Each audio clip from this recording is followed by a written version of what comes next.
Bonjour chers élèves, la séquence d'aujourd'hui porte sur la notion des fonctions valeur absolue. Eh bien, comme vous le savez, la séquence précédente, nous avons parlé sur un exemple, n'est-ce pas, des fonctions affines par intervalle. Aujourd'hui, on va voir la fonction valeur absolue. Alors, j'aimerais à ce que chacun de nous va avoir son stylo et un cahier afin de bien prendre note. La fonction valeur absolue est étudiée comme une fonction affine par intervalle. On donne une fonction f de x égale valeur absolue de x. On donne une fonction f de x égale à valeur absolue de x. Alors, cette fonction valeur absolue de x, elle est définie, n'est-ce pas, sur R. Si nous prenons son domaine de définition, c'est R, c'est-à-dire de moins infini à plus infini. Eh bien, la valeur absolue de x égale, n'est-ce pas, à x si x appartenant à l'intervalle, l'intervalle de 0 à plus infini. Si x appartenant à l'intervalle de 0 à plus infini. Et elle est égale à moins x si le x appartenant, n'est-ce pas, à l'intervalle de moins infini à 0 ici.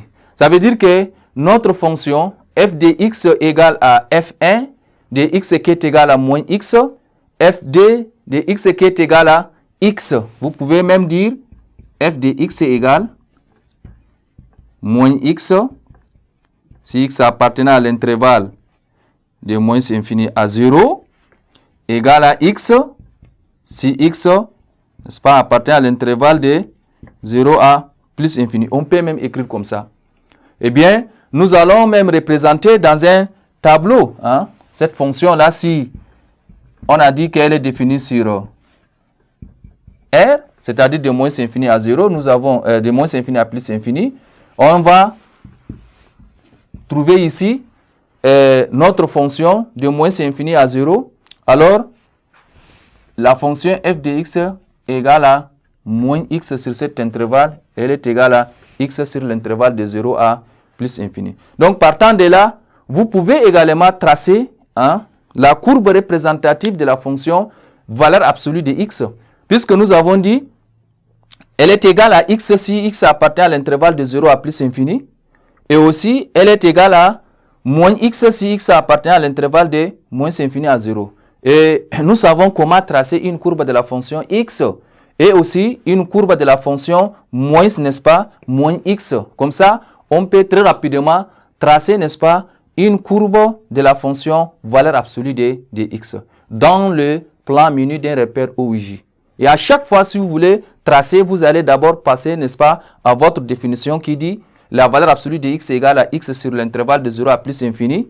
Et la valeur absolue de x égale à moins x lorsque x appartient à l'intervalle de moins infini à 0. On peut aussi, n'est-ce pas, tracer sa représentation graphique dans un repère OIJ. On peut très rapidement tracer même la courbe de cette fonction valeur absolue. Nous allons d'abord dans un premier temps tracer le repère OIJ. Vous voyez? Voilà notre repère.